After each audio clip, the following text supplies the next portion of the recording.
तो भगवान की लीला है, आगे जटायु जी मिले। जटायु जी के माथे पर भगवान ने हाथ रखा, निरख राम छवि धाम मुख विगत भई सब पीर, और सीता जी का संदेश उन्होंने सुनाया। भगवान बोले कुछ दिन जीवित रहो, जटायु जी बोले कि नहीं। अच्छा, नहीं रह सकते जीवित, मुझे नेत्रों में रखकर प्राण ही देना चाहते हो तो वरदान मांगो। मांगो वरदान प्रियतात बिछुरती बार देगो सब हारी, ये राम रुचि तुम्हारी में देंगे कहा आप रहा पास क्या तुम्हारे नाथ देखूं महाराज को विराग भेषधारी में। जानते नहीं हो कौशलेश रमेश हूं मैं, अखिल भुवनेश बैकुंठ को बिहारी में। जटायु जी बोले क्या दोगे? अरे बोले ये तो मेरी लीला है, पर मैं बैकुंठाधिपति हूं। जटायु जी बोले सो तो सब ठीक, लेकिन गोद ले लिया या गृद्ध को विनीत याते, प्रभु की संपत्ति को भयो हूं अधिकारी मैं। जटायु जी ने देह त्याग किया अविरण भक्ति का वरदान मांगकर, और उनकी अंतिम क्रिया भगवान करते हैं। उसके बाद भगवान को कबंध आदि राक्षस तो मिले, पर एक ऐसा राक्षस मिला जिसकी सिर ही नहीं है। दुर्वासा ने मुझे श्राप दिया। भगवान ने कहा गंधर्व सुनो, मुझे ब्राह्मणों का विरोधी सहन नहीं होता। और वहां भगवान ने ऐसी बातें कही, पूजिए विप्रशील गुणहीना शूद्र न गुणगण ज्ञान प्रवीणा। बहुत लोगों को आपत्ति होती है, पर आपत्ति की कोई बात नहीं। रामचरितमानस की कथा का मर्म समझना चाहिए। भगवान ये किसे कह रहे हैं? उस कबंध को जिसके सिर ही नहीं है। और सिर क्या है कि ब्राह्मण मुखमासीत बाहु राजन्य कृता, कहते श्लोक है। एक सज्जन हमसे बोले आपके हिंदू धर्म में, आपकी संस्कृति में शूद्रों को छूना पाप बताया, वे अछूत हैं, शूद्र अछूत हैं। हमने कहा ना, व्याख्या गलत हुई है।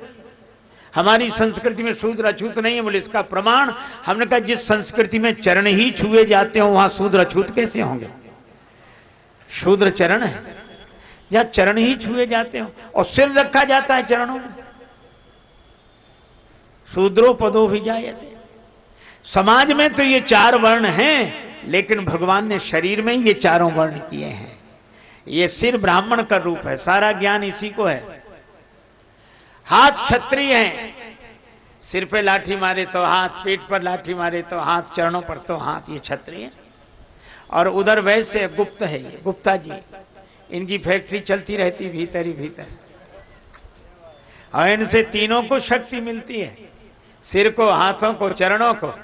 और चरण शूद्र हैं जो तीनों वर्णों का भार उठाकर चाहे जहां चल देते हैं। यही चारों वर्ण हैं। अब यह मुख्य है, और इसके आधार पर समाज में भी चार वर्ण विभाजित हुए। लेकिन हमारे यहां इस तरह का नहीं है कि एक दूसरे के हम विरोधी हों। मैं आपसे पूछता हूं, चार वर्ण अगर शरीर हैं तो आप चरणों को काट देंगे तो आप चलेंगे?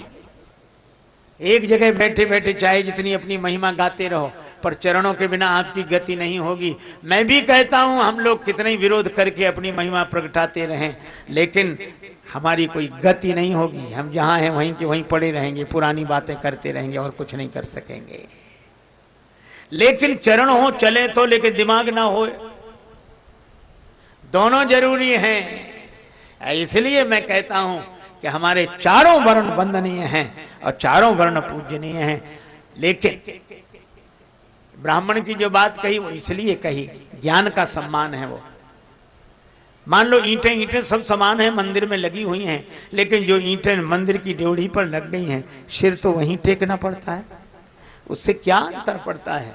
इसलिए भगवान ने ऐसे आदमी को जो सिर ही नहीं रखना चाहता, समाज में ब्राह्मण को रहने ही न देना चाहे, तब भगवान ने कहा मोहिन स्वाहाय ब्रह्म कुलद्रोही।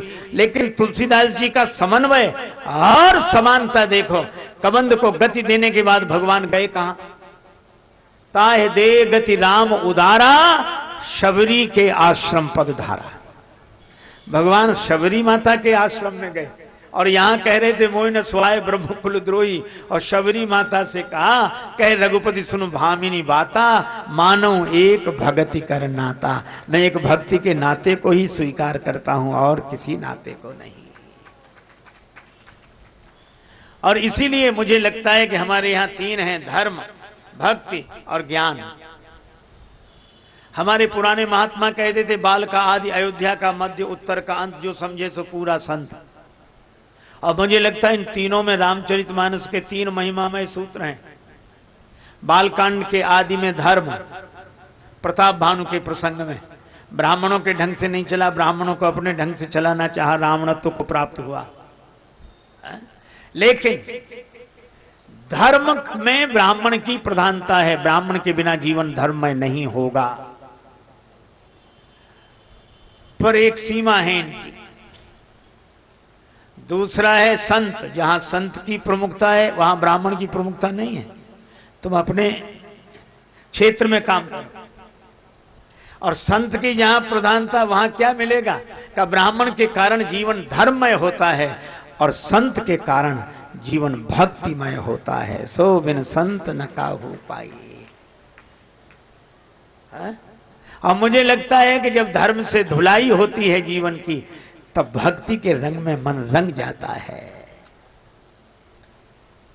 यहां संत की प्रधानता है, यहां नियम की नहीं प्रधानता कि ऐसे बैठो वैसे बैठो, ये आसन डालो, उधर देखो, इधर। ये धर्म के क्षेत्र में। भक्ति के क्षेत्र में भगवान और मुझे लगता अनेक के बीच में कैसे रहो, इसके लिए धर्म का पाठ पढ़ो, और भक्त भगवान दो के बीच में हम कैसे रहें, इसलिए भक्ति का पाठ पढ़ो। लेकिन तीसरा है ज्ञान। वहां न संत की चलती है न ब्राह्मण की, वहां गुरु की, बिन गुरु होए की ज्ञान। इसलिए अयोध्या कांड के मध्य में भरत जी हैं संत, संत के कारण भक्ति मिली, भगवान मिले। और उत्तर कांड के अंत में कागभूषुंडी प्रसंग में गुरु की महिमा है, गुरु का अपमान किया। तो ये तीनों चीजें जीवन में हो जाएं, हम ये तो देखें कि हम बात किसकी कर रहे हैं, धर्म की कर रहे हैं कि भक्ति की कर रहे हैं कि ज्ञान की कर रहे हैं। भाई अलग अलग जिले की है, अलग अलग जिले के बड़े शहर का अलग अलग स्वरूप होगा। तो धर्म का अलग स्वरूप है, भक्ति का अलग स्वरूप है, ज्ञान का अलग स्वरूप है, लेकिन इन तीनों की जरूरत है, तीनों की आवश्यकता है। तो मैं आपसे चर्चा कर रहा था कि भगवान धर्म का उपदेश करते हैं कबंध को, और भक्ति की महिमा बताते हैं शबरी माता को, और ज्ञान का उपदेश करते हैं दशरथ जी को। रावण के मरने पर जब दशरथ जी आए, रघुपति प्रथम प्रेम अनुमाना, चितय पितहि दीनहु दृढ़ ज्ञाना। तो इन सब की आवश्यकता है, कौन कहां कैसे है यह देखना चाहिए। भगवान शबरी माता के यहां आए, और शबरी के बेरों का बड़ा वर्णन है। यद्यप मानस में कंदमूल फल सुरस अति, तो भगवान कहते हैं बेर जनी लावो, बेर बेर जनी लावो, बेर बेर जनी लावो, बेर लावो कहें बेर बेर। भगवान बेर मांगते। आयुर्वेद कहता है धात्री फलम सदा पथ्यम कुपथ्यम बदरी फलम। ये बेर कुपथ्य है, पर कोई प्रेम के कारण दे तो भगवान कुपथ्य भी स्वीकार कर लेते हैं। जय जयकार हुई। शबरी माता से भगवान ने कहा मैं चलूं। देखो मैं मुंबई में था, एक मैया ने मुझसे पूछा, वहां श्री हनुमान चालीसा की कथा हो रही थी। तो एक माता हमसे बोली बहुत हाथ जोड़कर, महाराज, हम कहा मैया बोलो, हम लोग महिलाएं हनुमान चालीसा पढ़ सकती हैं? बड़े नियम बनाए गए, महिलाएं नहीं पढ़ सकती और ऐसा पूजा नहीं कर सकती। तो हमने कहा कि भैया हमसे क्या पूछती हो, हनुमान चालीसा से ही पूछ लो। बोले हनुमान चालीसा ने कहा है? हाँ कहा है। बोले क्या कहा है? हमने कहा हनुमान चालीसा में लिखा है जो यह पढ़े हनुमान चालीसा। तो जो का मतलब क्या है? पुरुष, ब्राह्मण। अरे महात्मा नहीं, जो यह पढ़े, जो पढ़े। वहां कहां नियम है? बोले हाँ ये तो ठीक है। हमने कहा कोई तुम्हें मना किया करे तो हनुमान चालीसा ही बता दिया करो कि ये लिखा है। तुलसीदास जी महाराज ने हनुमान चालीसा लिखा, उन्हें कोई आपत्ति नहीं है कि कौन पढ़े।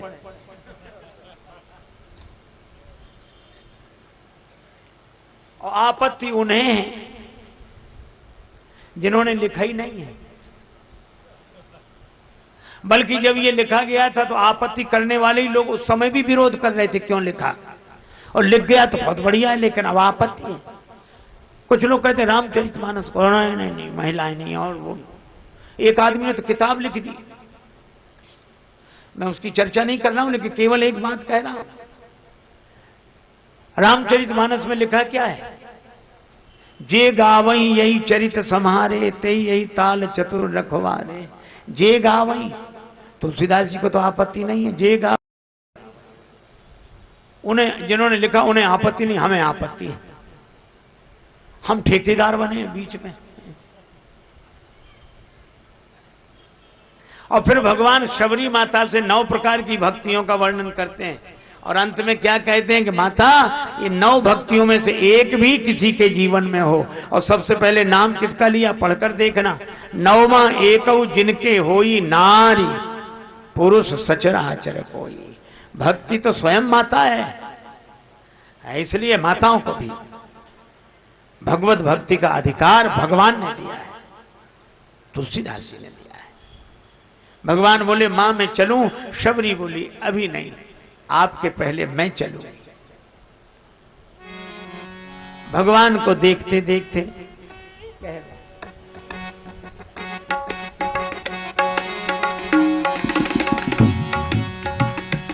तजी जोग पावक दे, हरि पद लीन भई जहाँ नहीं फिरे।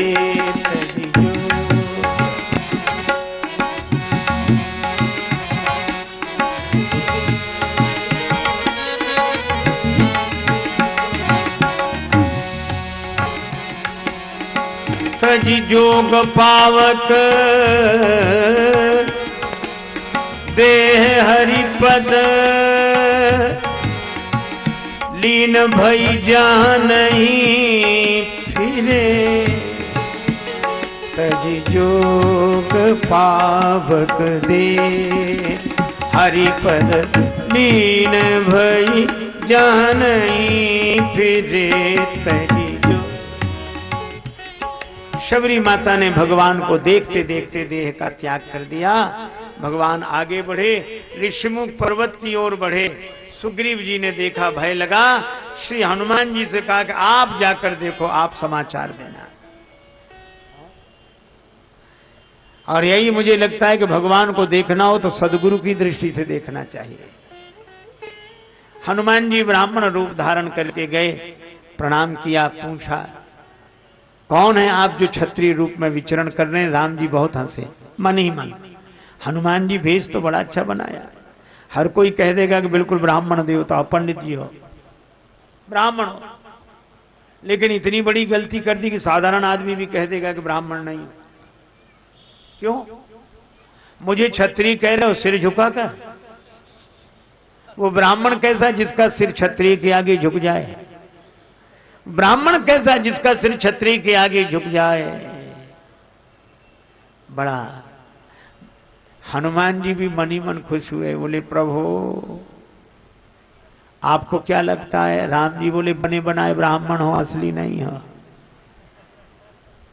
असली नहीं हो, फसली हो।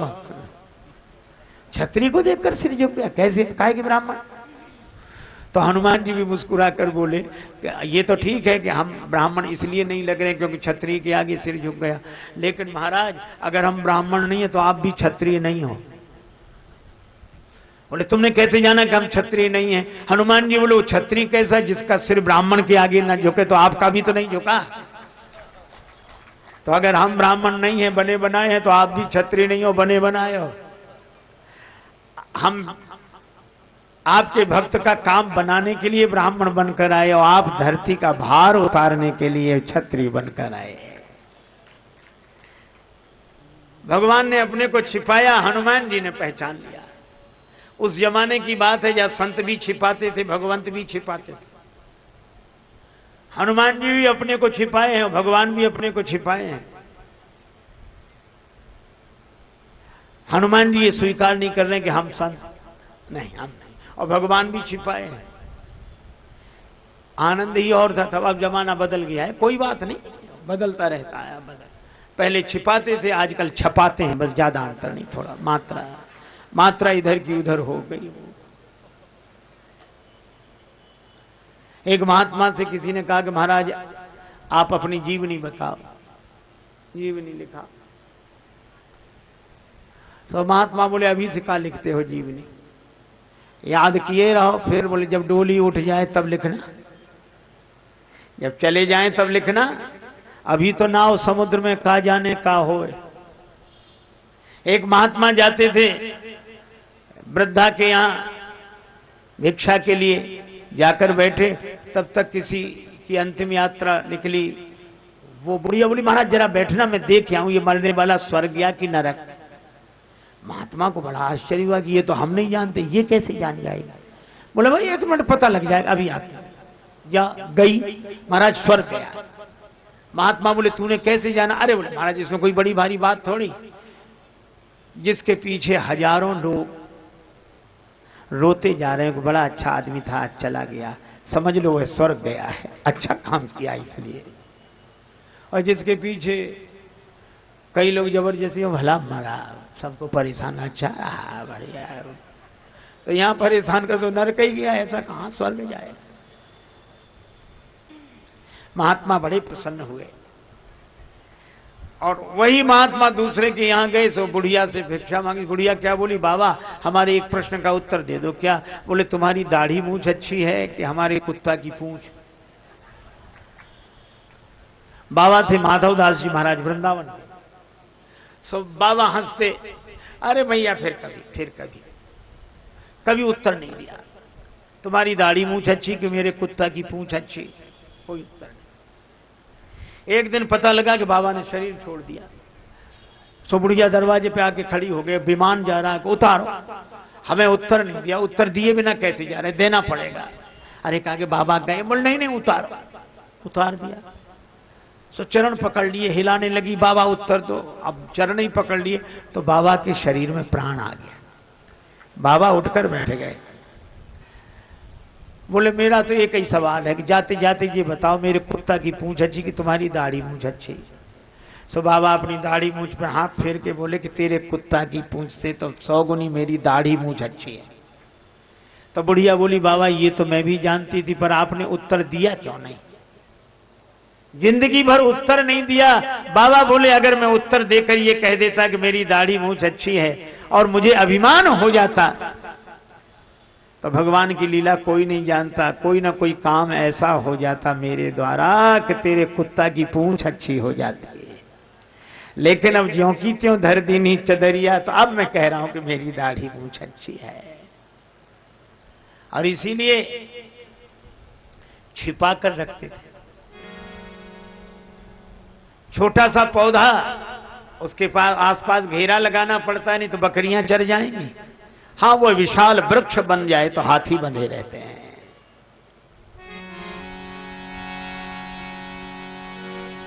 भगवान ने अपने को छिपाया, हनुमान जी ने चरण पकड़ लिए। कैसे पहचाना? बातचीत से नहीं। फिर आपको देखा तो लगा कहीं देखा है, कहां? हृदय में। तो सिर झुकाकर हृदय में बैठे राम जी को देखता था, कभी सिर उठाकर सामने खड़े राम जी को देखता था। प्रणाम का तो बहाना था, फोटो मिला रहा था। जब फोटो मिल गया तो चरणों में गिर गया। जो भीतर वही बाहर, जो बाहर वही भीतर।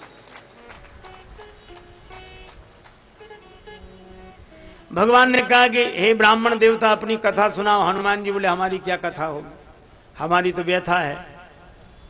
कथा भगवान की हो सकती, आपकी होगी। भगवान बोले तो व्यथा सुनाओ। हनुमान जी बोले व्यथा बची नहीं है। आपके दर्शन के बाद भी अगर व्यथा बची रहे तो आपके दर्शन की महिमा ही क्या है। तो किसी की व्यथा सुनाओ।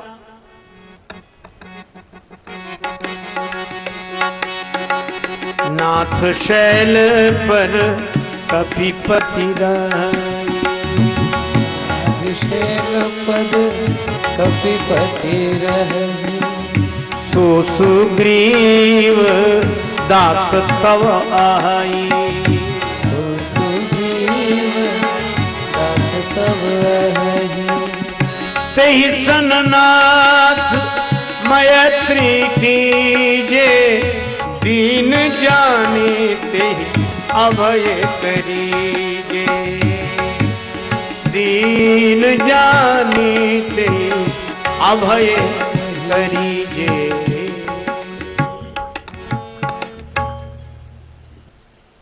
आपका दास है महाराज, पहाड़ पे रहने वाला सुग्रीव। भगवान बोले दास ऐसे होते हैं, पहाड़ पे राजा बना बैठा रहे, किसी को भेजे कि बुला लाओ हमारे स्वामी जी आ रहे हैं, उसे आना चाहिए। हनुमान जी बोले वो दो तरह के मरीज होते हैं, एक को थोड़ा बहुत बुखार आया चले गए वैद्य के पास, इलाज हो गया, और किसी को असाध्य मर्ज हो जाए तो डॉक्टर को खुद आना पड़ता है। सुग्रीव ऐसे वैसे मरीजों में नहीं, आपको ही चलना पड़ेगा। भगवान बोले तो दास के यहां ऐसे, कहा कि आप रिश्ता बदल लो। क्या करें? बोले दास को मित्र बना लो, मित्र के यहां निमंत्रण की कोई जरूरत नहीं। तई सन्नाथ मैत्री कीजिए, मित्रता करो, दीन जान तई अभय करीजिए, है मैत्री। भगवान ने कहा पर दास की जगह तो खाली हो जाएगी। हनुमान जी बोले यही तो हम चाहते कि दास की जगह खाली हो जाए। क्यों? बोले दास की जगह दास को दे दो, सुग्रीव को मित्र बना लो। हनुमान जी ने अपनी पीठ पर भगवान को बिठाया। आप चित्रों में देखते हैं उनके कंधे पर बैठे श्री राम लक्ष्मण। हनुमान जी उड़े, भगवान बोले बड़ा डर लगता है, एक तो तुम पवन पुत्र पहाड़ की चढ़ाई गिरोगे तो हमको भी लेकर गिरोगे। हनुमान जी बोले जब किसी के कंधे पर बैठकर कोई डरता है तो दोनों आंख मूंद कर उसका सिर पकड़ लेता है कि तुम्हारे ही सिर पड़े, चाहे गिरावो चाहे पहुंचावो।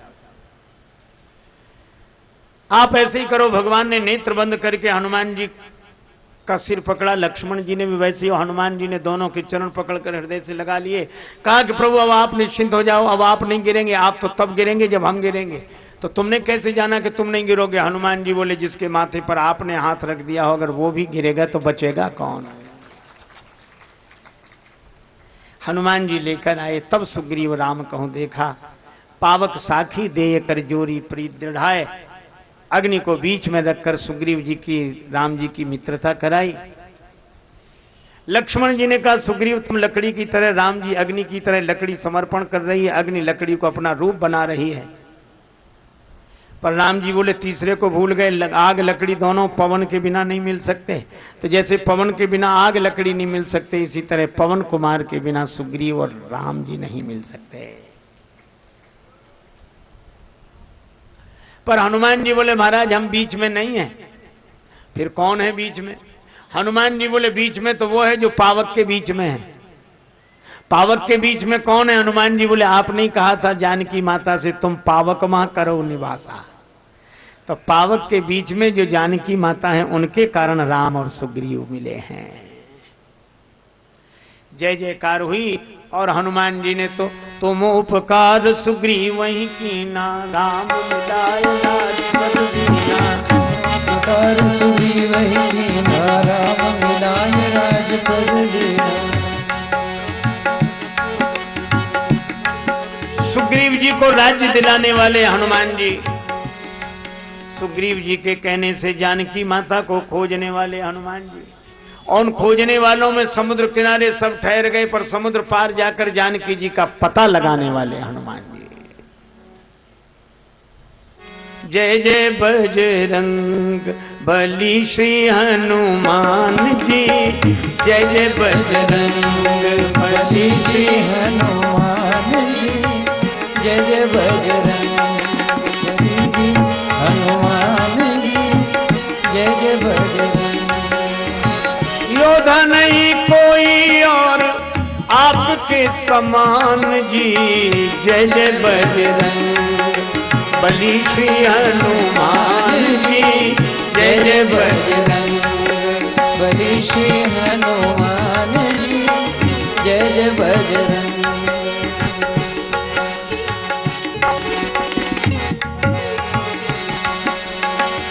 जय जय बजरंग बली श्री हनुमान जी, जय जय बजरंग।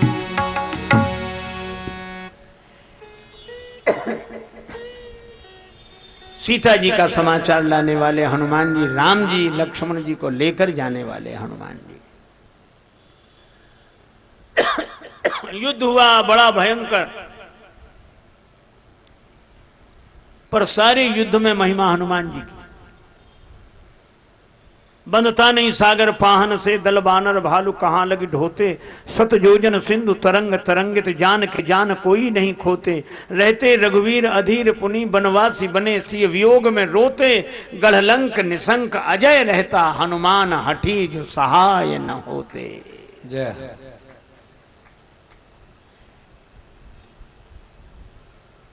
श्री लक्ष्मण जी के मूर्छित होने पर वैद्य को लाने वाले हनुमान जी, संजीवनी बूटी लाने वाले हनुमान जी, सदगुरु को लाने वाले हनुमान जी, और औषधि को लाने वाले हनुमान जी। रास्ता भटक गए, जाना था लंका, पहुंच गए अयोध्या। एक सज्जन बोले हनुमान जी भी रास्ता भटक जाते हैं। हमने कहा हनुमान जी रास्ता भी भटकते हैं तो अयोध्या पहुंचते हैं।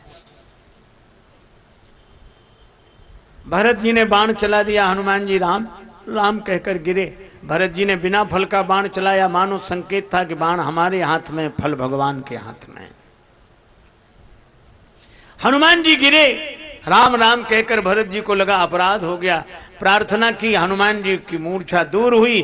भरत जी ने कहा मुझसे गलती हो गई थी, आप राम जी की सेवा में लगे थे, मैंने बाण मारकर आपको नीचे गिरा दिया।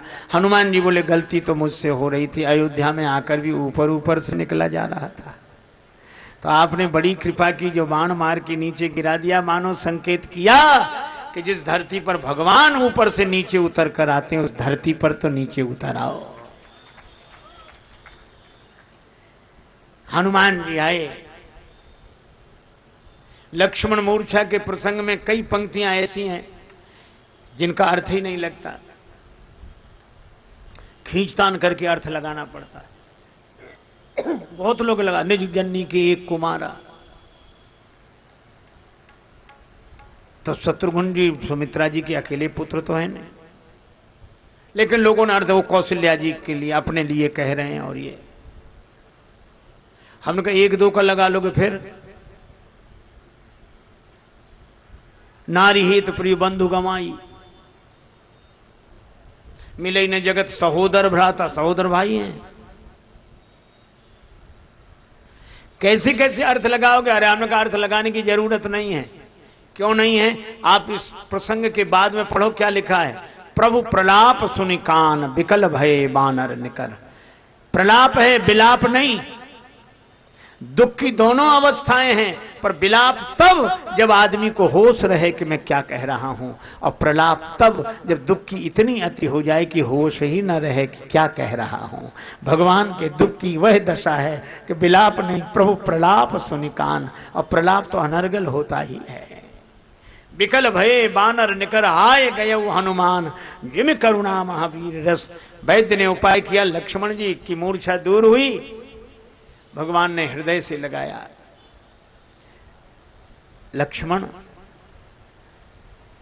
मेघनाद ये बाण तो विभीषण जी पर मार रहा था, तुम क्यों आगे हो गए? विभीषण जी से तुम्हारे विचार नहीं मिलते? प्रभु आप ठीक कहते हैं, मुझे विभीषण जी से लेना देना नहीं था। फिर जब विभीषण शरण में आए थे तो आपने कहा था, जो सभीत आवा सरनाई, रखियों ताही प्राण की नाई। तो मुझे लगा कि विभीषण जी आपके प्राण की तरह, और मेघनाद ने जब बाण का प्रहार किया तो मुझे लगा कि भगवान के प्राण पर बाण का प्रहार हो रहा है, और आपके प्राण पर बाण का प्रहार हो, ये लक्ष्मण कैसे सहन कर सकता है? इसलिए मैं आ गया। भगवान ने हृदय से लगा लिया। फिर भगवान कुंभकर्ण को मारने गए। इसका अर्थ यह है कि काम मेघनाद है, काम तब मिटेगा जब ज्ञान के द्वारा देहाभिमान मिटे। देहाभिमान का कुंभकर्ण मिटा, तब लक्ष्मण जी के द्वारा मेघनाद मरा, और अंत में राम जी रावण का वध करते हैं। रावण ने जिंदगी भर राम नहीं कहा, मौका भी आया तो नहीं कहा। कौ तपसिन के बात बहोरी, लघु तापस कर बाग बिलासा, अंगद जी से कहा तो प्रभु नारी विरय बलहीना, नाम नहीं लिया।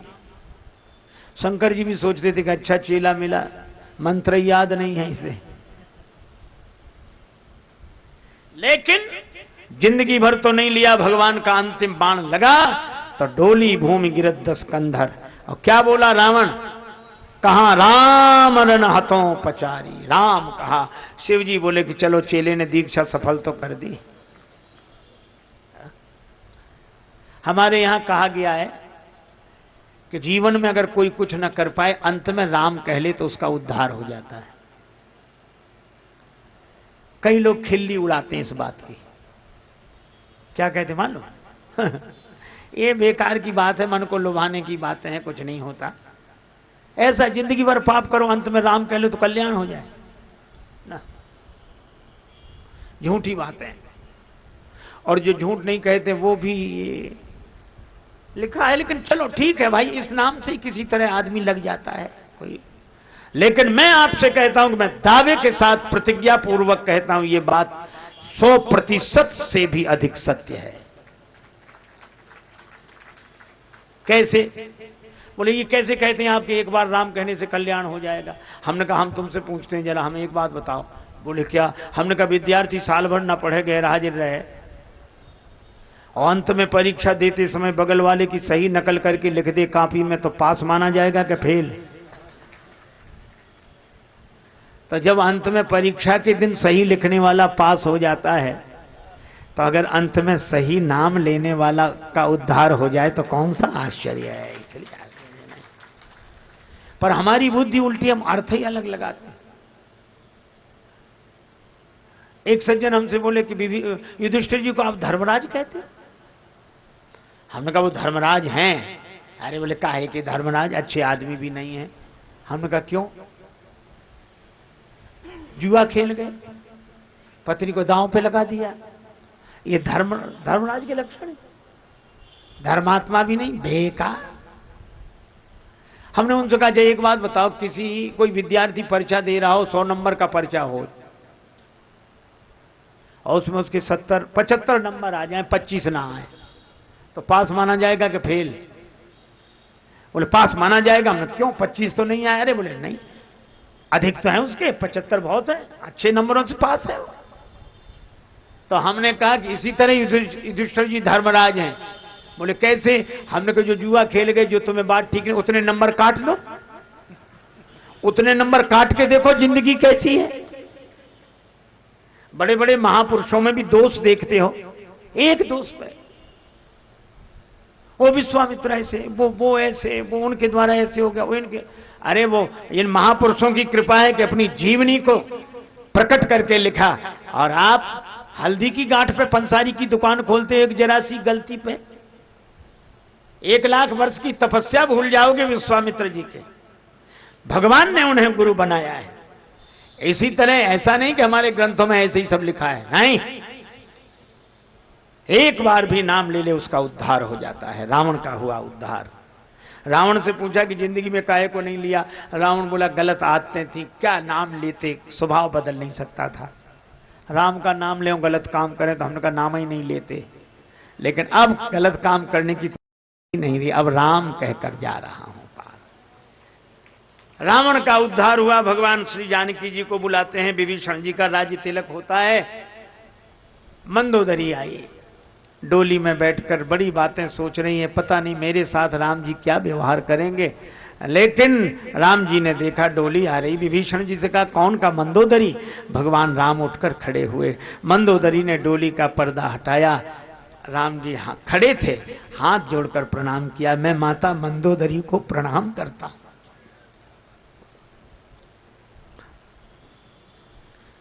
मंदोदरी ने कहा धन्यो राम त्वया जननी, धन्यो राम त्वया पिता। राम तुम्हारी माता धन्य है, राम तुम्हारे पिता धन्य है। यह है श्री राम। विभीषण जी को राज्य दिया, कुछ भी नहीं दिया।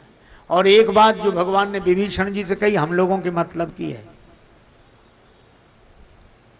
हालांकि हिसाब लगा है कि इतने साल यहां रहो, फिर इतने साल बाद घर छोड़ो, फिर ऐसा करो, ये है। पर भगवान ने विभीषण जी से कहा कि तुम घर कभी मत छोड़ना, नहीं छोड़ना, करे कल्प भरी राज, तुम राज्य करना 1 कल्प तक। विभीषण जी बोले यही करते रहेंगे तो आपका भजन कब कहां कैसे करेंगे? भगवान ने कहा कोई जरूरत नहीं, करे कल्प भरी राज तुम, पर एक काम करना, राज्य करते रहना पर मोहि सुमरे हो मन माहे, मेरा स्मरण करना, पुनि मम धाम पाई हो जहां संत सब जहां है। तुम्हें वही गति मिलेगी जो संतों को गति मिलती, मेरा स्मरण करना। भगवान विमान में बैठकर विभीषण जी आदि वानर वीरों को लेकर पधारे, श्री रामेश्वरम में प्रणाम किया। संत महात्माओं के आश्रम में होते हुए विमान गंगा किनारे आया। मुझे पूजा करनी थी, जानकी माता ने कहा, विमान उतार दिया गया। भगवान ने हनुमान जी को भेजा, श्री भरत बैठे, अवधि यही है अवधेश बचनों की, और अवधि यही है अवधेश पद पाने की, अवधि यही है प्रभु के अवध आने की, न आए तो अवधि है हमारे प्राण जाने की। उसी समय हनुमान जी ने आकर समाचार दिया, रिपुरण जीत सुजसुर गावत, सीता अनुज सहित प्रभु आवत। हनुमान जी की बात सुनकर भरत जी ने आंख खोली, हनुमान जी को देखा, भैया तुम कौन, इतनी सुंदर संदेश देने वाले? मैं हनुमान। भरत जी ने हृदय से लगाया, और हृदय से लगाकर बोले, हनुमान क्या तुम सचमुच हनुमान हो?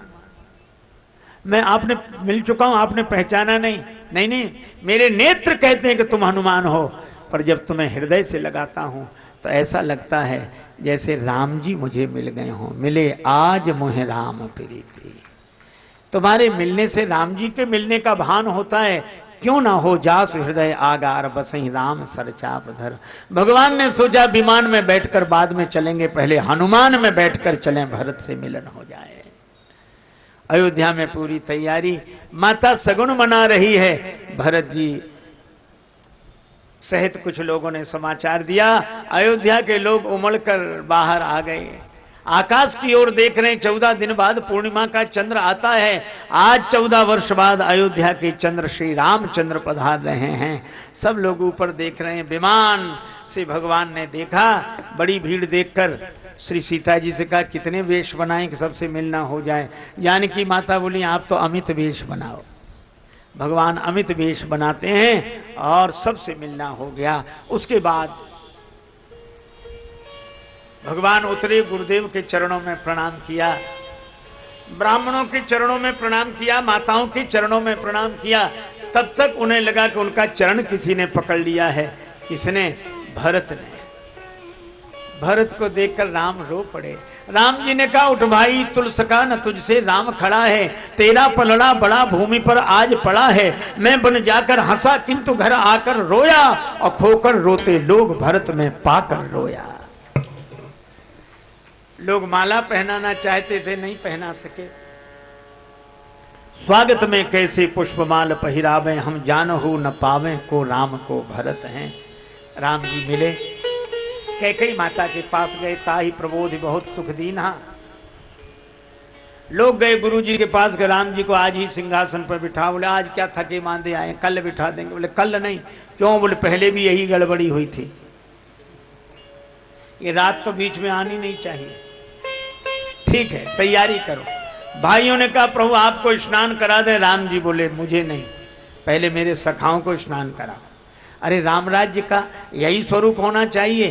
क्यों? बोले सुख सुविधा नीचे सबसे निम्न वर्ग से चले, फिर ऊपर तक जाए। ऐसा न हो कि ऊपर से चले नीचे तक आ ही ना पाए।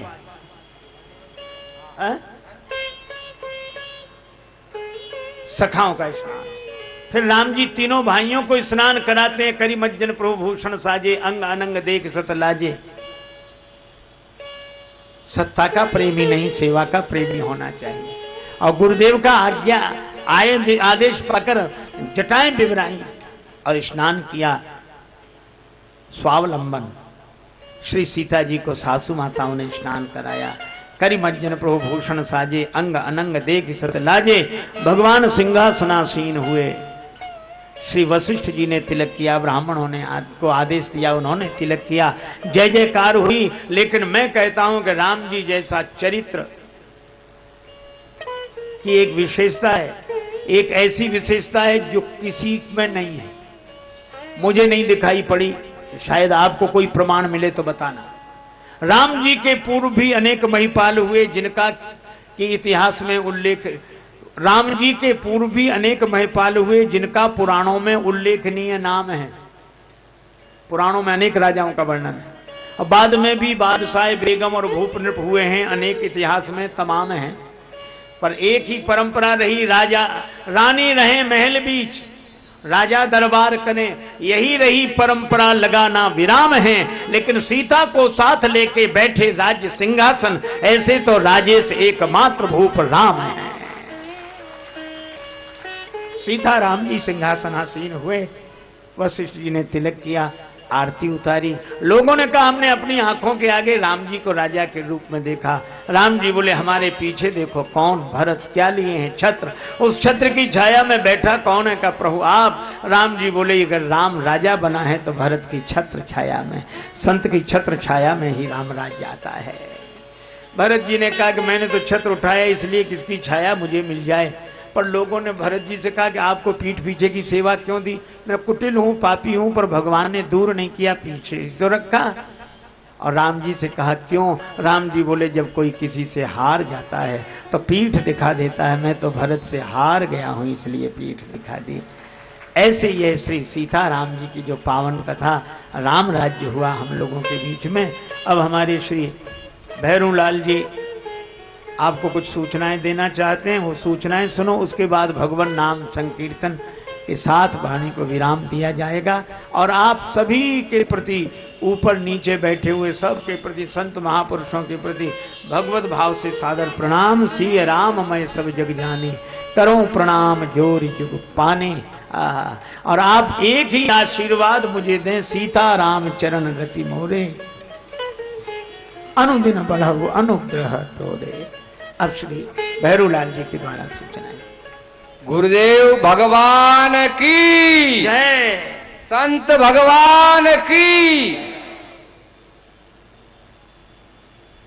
महाराज श्री के विनम्र निवेदन पर राम कथा के अवसर पर वृंदावन में जो आश्रम का निर्माण हो रहा है, सबने अपने मन के द्वारा, अपने भावनाओं के द्वारा, अपनी श्रद्धा के द्वारा जो कुछ दिया है मैं आपके सामने पढ़कर सुना रहा हूं। 21,000 रुपए श्री सुभाष चंद्र जी व्यास द्वारा, 21,000 रुपए श्री योगेश चंद्र जी शर्मा सन ऑफ श्री लक्ष्मीनारायण जी शर्मा भोपालगंज द्वारा, 11,000 रुपए द्वारका प्रसाद जी पांडे सुभाष नगर द्वारा, 11,000 रुपए श्री थान सिंह जी भंडारी आर के कॉलोनी द्वारा, 11,000 रुपए श्री किशोर कुमार जी सोमानी बापू नगर द्वारा, 11,000 रुपए जमुना प्रसाद जी रजनीश जी इंदौर व्यास इंदौर द्वारा, और 11,000 रुपए जगदीश चंद्र जी जोशी गंगापुर वाले शास्त्री नगर जो पहले यजमान रह चुके हैं उनके द्वारा, 11,000 रुपए पूरन चंद जी लवानिया श्री जेके लवानिया आरसी व्यास कॉलोनी द्वारा, 11,000 रुपए साकेत रामायण मंडल भीलवाड़ा श्री नवलजी भारद्वाज द्वारा, 11,000 रुपए श्री ओपी सेन साहब आर के कॉलोनी द्वारा, 5,250 रुपए श्री सावरमल जी शर्मा बालाजी मंदिर बालाजी मार्केट द्वारा, 1100 रुपए श्री यूएस जी व्यास सुभाष नगर द्वारा, 1100 रुपए रमेश चंद्र जी व्यास रतनगे की खेड़ी संजय कॉलोनी द्वारा, 2100 रुपए श्री शिवलाल जी पाठक आजाद नगर द्वारा। इसी क्रम में 1100 रुपए राम भक्त कोदू कोटा द्वारा, 2100 रुपए श्री राधेश्याम जी दाधीच आजाद नगर द्वारा, 51,000 रुपए कवि श्री योगेंद्र जी शर्मा टेक्सटाइल वर्ल्ड द्वारा। माननीय मैं महाश्री से प्रार्थना करूंगा उन्हें अपने पास बुलाकर आपका आशीर्वाद प्रदान करें और माल्यार्पण करें, हमारे लिए गौरव की बात है। आप आश्चर्यजनक बात देखो, उन्होंने मुझे पूछा कितने रुपए हुए, मैंने कहा जी 1.5 लाख हुए। क्या 2 लाख नहीं हुए? मैंने कहा नहीं हुए अभी तक। जिस समय सुबह बात चल रही थी तो उनके भाव उद्गार हुए, आप 51,000 रुपये मेरे लिख दो, 2 लाख तो पूरे करो, ये उनके भाव हैं। बहुत बड़ी बात है। डॉक्टर सोहनलाल जी की स्मृति में संदीप दीपक पुरोहित द्वारा, 1100 रुपए श्री लक्ष्मीनारायण जी जेतलिया आरसी व्यास द्वारा, 2100 रुपए श्रीमती मधु त्रिपाठी आरसी व्यास द्वारा, एक लिफाफा गिरजाकांत जी शर्मा शास्त्रीनगर द्वारा दिया गया, वो गुप्त है। 1100 रुपए संदीप जी दीपक जी पुरोहित द्वारा, 2100 रुपए श्रीमती कमलाबाई श्री भंवरलाल जी डिकेन नीमच द्वारा, 1100 रुपए श्री देवकी नंदन जी शर्मा तिलक नगर द्वारा, और अंत में 21,000 रुपए 4 बजा नाथ के नाम से भाई साहब ने दिए हैं। वो कहे मेरा नाम गुप्त रखना उनकी महानता है, बहुत बड़ी बात है कि देखकर भी आप अनाम रहना चाहते हैं, बहुत बड़ी महानता है। इसी प्रकार से 1100 रुपए श्री विठल दत्त जी शर्मा, दुर्गेश जी शर्मा देवली वाले द्वारा इस प्रकार की सेवाएं हुई है और कुछ राशि अभी तक चल रही है। मुझे ऐसा लगता है करीब 2,35,000 रुपए तो हो गए और गाड़ी आगे बढ़ने वाली है। धन्यवाद बाबू। कहीं आपको सुनना है? श्री शिवरतन जी महेश्वरी द्वारा 1100 रुपए भेंट हुए हैं। अभी लोगों की भावना बन रही है, मैं जान रहा हूं कि अभी तो और ये थैले में पैसा आने वाला है। आपका भी साधुवाद। और जिन्होंने इतनी बड़ी सेवा की है महाराज के इस निर्माण में, मैं उनसे भगवान से प्रार्थना करता हूं, श्री राम सरकार से, कि आपके घर में हमेशा सुख शांति बनी रहे।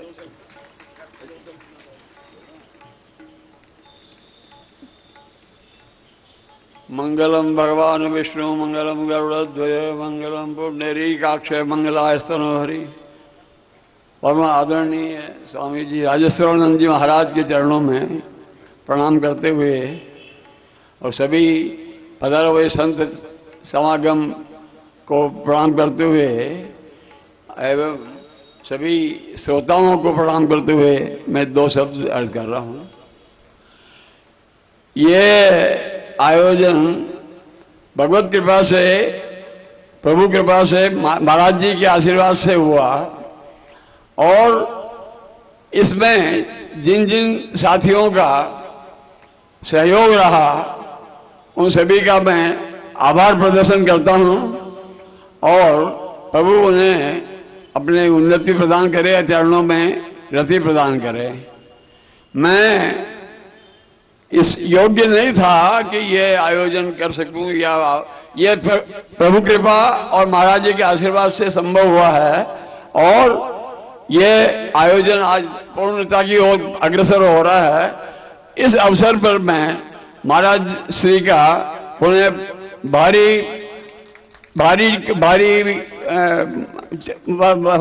वचनों से अनुग्रह करता हूं कि फिर पधार करके और अनुग्रहित करें, इस भीलवाड़ा की धरती को पुण्य प्रदान करें।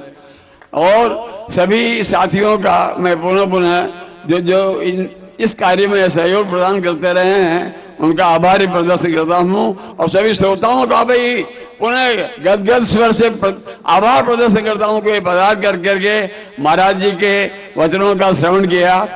और एक निवेदन यह है कि जो जो महाराज जी ने हमें उपदेश दिए, जो रामायण सुनाई, राम कथा सुनाई, उसमें जो हमें लगा हो उसे हृदयंगम करे, अच्छा लगा हो उसको हृदयंगम करके जीवन में उतारे, यही प्रभु प्रार्थना है। बहुत श्री स्वामी राजेश्वरानंद जी महाराज की जय। ओम शांति ही शांति ही शांति। द्वारा श्री दुर्गा शंकर जी तिवाड़ी मंडल वालों को एक रामायण भेंट की है, तो महाराज श्री की यहां से ले जाए रामायण। श्री दुर्गा शंकर जी तिवाड़ी मंडल।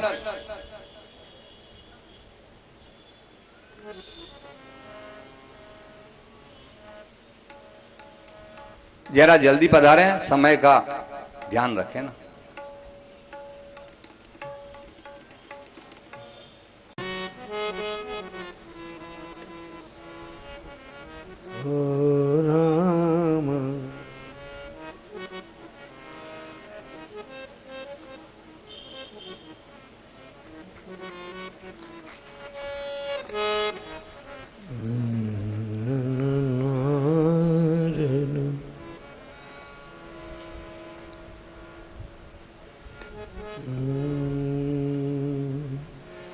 बहुत बहुत साधुवाद, आप सबको प्रणाम। जय जय श्री सीताराम। प्रीति पूर्वक लें भगवान का नाम।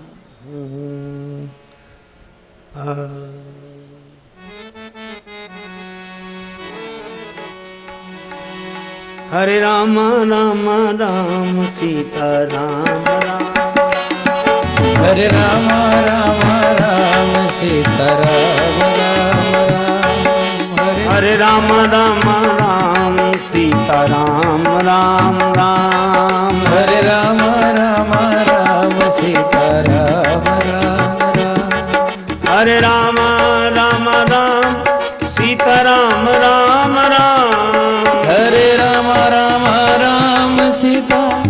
राम राम राम, हे राम राम राम सीता राम राम राम, हरे राम राम राम सीता राम राम राम, हरे राम राम राम सीता राम राम राम, हरे राम राम राम सीता राम राम राम, हरे राम राम राम सीता राम राम राम, हरे राम राम राम सीता राम राम राम, हरे राम राम राम सीता राम राम राम, हरे राम राम राम सीता राम राम राम, हरे राम राम राम सीता राम राम राम, हरे राम राम राम सीता राम राम राम,